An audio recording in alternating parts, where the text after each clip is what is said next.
Modelos económicos de México.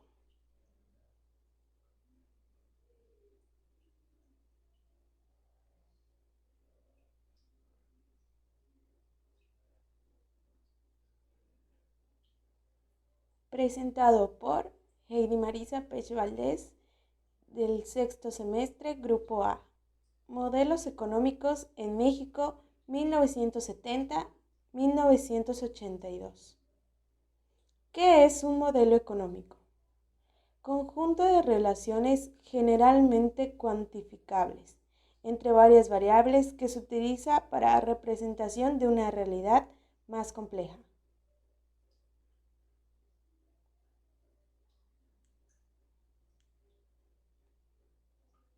Tipos de modelos económicos en México a través de los años.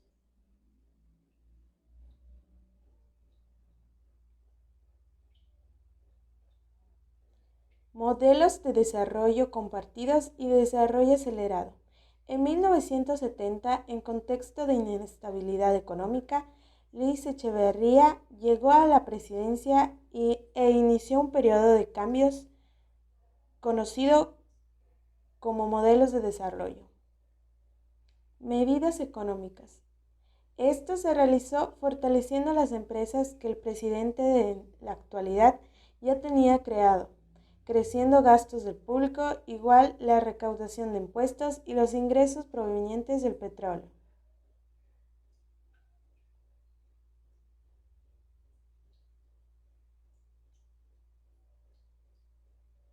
Una tasa de crecimiento anual del 6.6% durante toda la época, incluso lo hecho en el proceso estabilizador. A esta época se le conoce como crecimiento acelerado.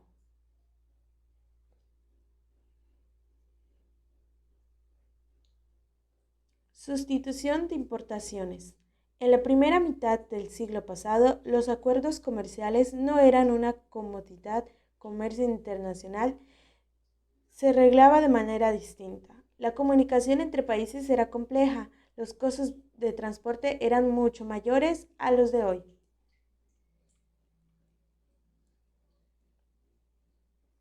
Principales indicadores macroeconómicos.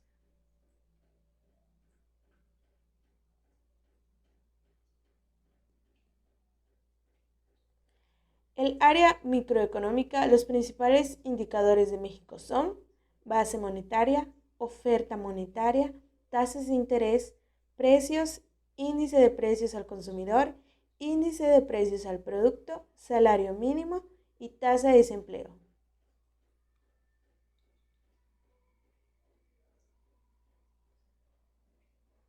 Concepción del Estado benefactor. Las ideas de Keynes tomaron fuerza debido a los estragos de la crisis de la Guerra Mundial.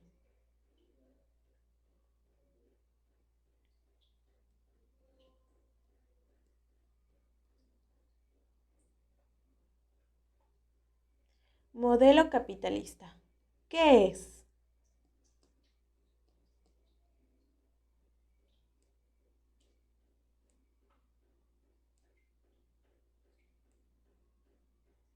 El capitalismo es un sistema económico y social basado en que los medios de producción deben ser de propiedad privada. El mercado sirve como mecanismo para asignar los recursos escasos de manera eficiente y el capital sirve como fuente para generar riqueza.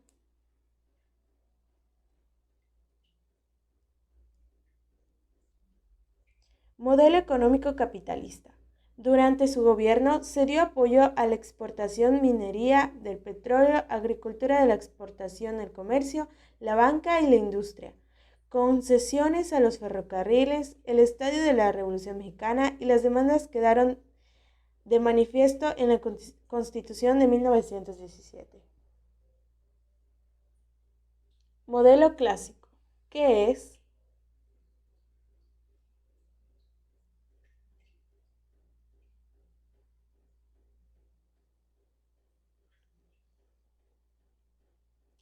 El modelo clásico de pleno empleo estudia el equilibrio simultáneo en el mercado de trabajo, de bienes y monetario.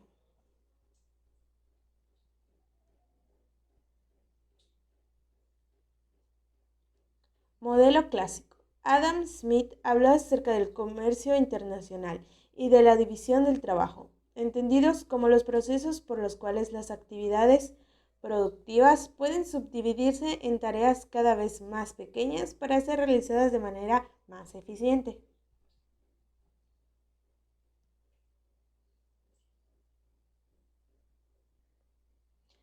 Modelos de desarrollo compartido. Contexto.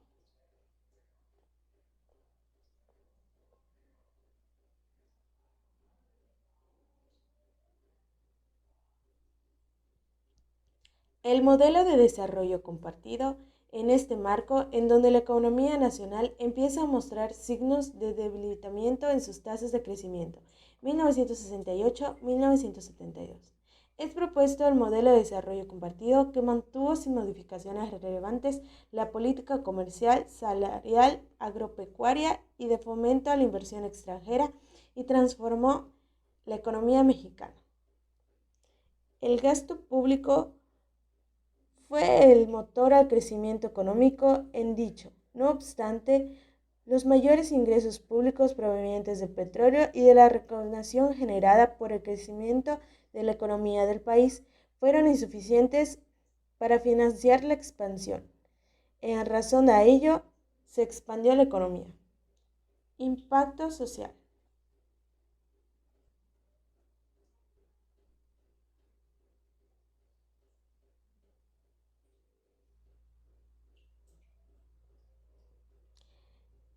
El crecimiento acelerado de la economía tuvo un impacto muy positivo sobre el empleo, la producción y el bienestar. El producto per cápita en términos reales aumentó alrededor del 3% anualmente y esto impulsó el empleo, sobre todo el empleo formal en empresas afiliadas al IMSS. Para 1980, cada estado tenía su propia universidad pública, lo cual significó que los alumnos del interior del país ya no tendrían que trasladarse a la Ciudad de México, Guadalajara, Puebla, Monterrey u otras metrópolis para cursar sus estudios superiores.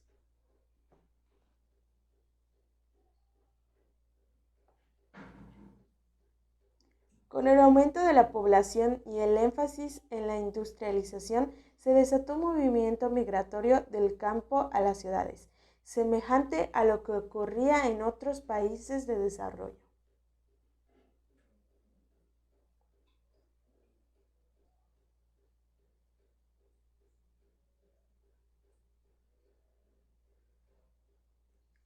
No obstante, los niveles de pobreza disminuyeron a lo largo de este periodo de bonanza económica que alcanzó a la mayor parte de la población, quienes estuvieron relativamente excluidas y rezagadas frente a esta ola de prosperidad fueron las comunidades indígenas.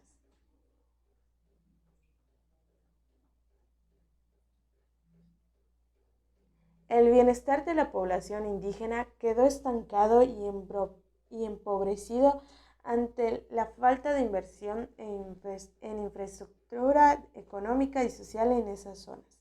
La perpetuación de este abandono significó que en años recientes los estados con más población indígena fueran los más pobres del país. Crisis y agotamiento de los modelos.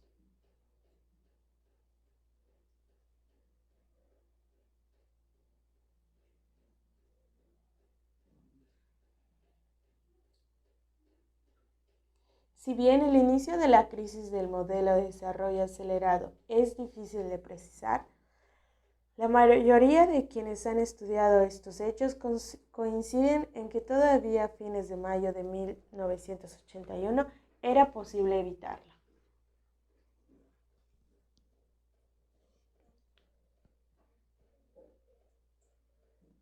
Al final, el presidente con su gabinete económico tomó una decisión que hizo que la crisis fuera mucho más difícil de evitar y que las consecuencias fueran más graves. Decidieron eliminar la falta de dólares provocada por la caída del precio y el volumen de exportación de petróleo, mediante la restricción a las importaciones de bienes de consumo solamente. José López Portillo logró restablecerlos en sus primeros años de gobierno nacional. de la banca rompió esas reglas no escritas del sistema, por lo que desembocó en un proceso de confrontación en el sector privado. Ese ya no le creía al gobierno.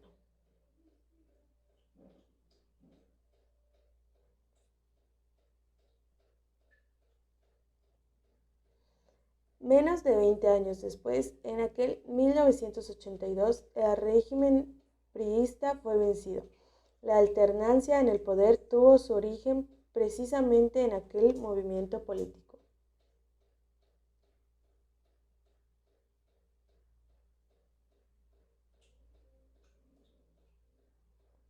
En este sentido, la nacionalización de la banca fue un paraguas en la historia de México, pues dio lugar a un cambio de rumbo que tendría a través de los años enormes repercusiones económicas, políticas y sociales.